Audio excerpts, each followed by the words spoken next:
Gusto po natin na may mga napakalagang pangin po sa mga schools na pinapaupo yung mga candidates, bibigyan ng papel, bibigyan ng papel, at ibabato sa kanila yung tanong, and then they are given a minute to answer the question, and after a minute, kung ano yung solutions, then that's the destination. So how about C? Box and volcanoes. There in fact, there are all the articles saying that this ito ang kasuhan nila ang posting tutukan na ito. I hope that if you would confidential lang yung ganyan, like 5 points. Kaya ba? Sana hindi natin sa pangitong wala you should have one this year. Okay ba? Baka naman ay meron posting program, bago natin sa pangitong. Huwag yung mga wala ganito. Kaya ano yung sort of show, there many of us experience the same journey that you're experiencing right now, and we were able to overcome it. Ang lahat kami na post nito, lahat kami share our stories, and we share our events and posting books are here for you. So us posting ours is a way of us telling you na English readers, you got this. Kasi kung ano kami nagkaroon ng magkakaroon din kayo. And these pictures are us, the previous batches cheering you on. Kasi alam namin kayo rin. And we are going to applaud you. And we're going to celebrate with you months from now when you become LPs. So maraming salamat, and I hope you all have a good night. Thank you po. Good night po. See you. Para sa Filipino students naman din sa UST, para magagamit nila yung mga estudyante ng UST na nakikipag-away sa kanila. We also have Kidnet Club. Ito naman yung organization na ginawa ni Rizal para ma-maintain yung brotherhood. Nasa Paris siya. So, kompanyarismo para sa Filipino students sa UST, Kidnet Club sa Paris. And then, Indios Bravos, ganun din, parang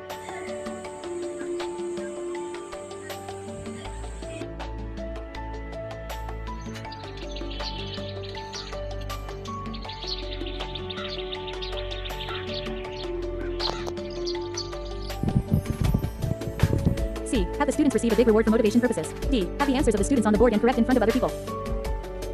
Which of the following? A. Have the students repeat the word each time it is written. Which of the following is taken into when a student is going to take a remedial class? A. If a student is struggling on his or basic skills. B. If a student is referred to special.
Hello everyone, today's the big day. Today's July 5 and it's already 1:27 p.m.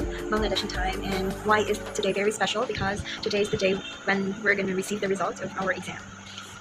As you may know, I took the board exam for teachers last June 18 in Singapore, and I just praise and thank the Lord for having helped me with the exam. He provided my shirt, he provided my tickets to Singapore, he provided my accommodation, and he used a few people to provide my needs while I was there in Singapore.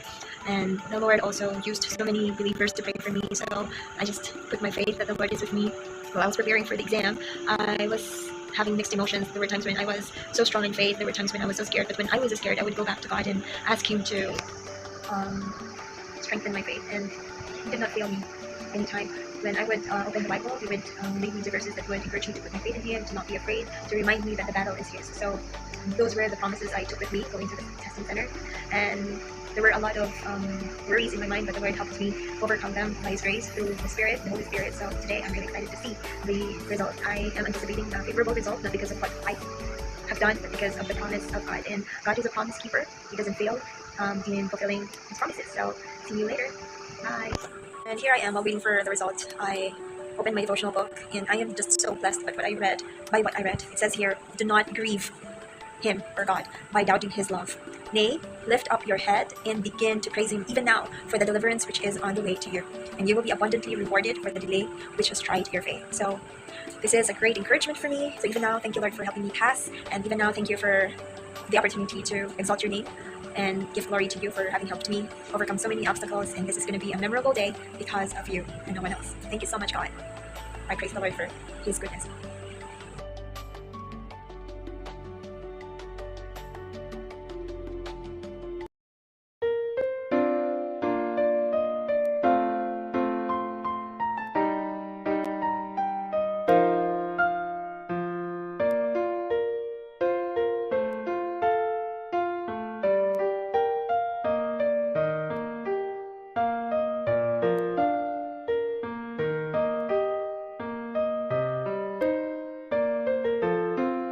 And I would like to say that masaya-masaya po ako, naging bahagi po ako ng inyong tagumpay, ng inyong kwentong tagumpay dito sa Group Pinoy.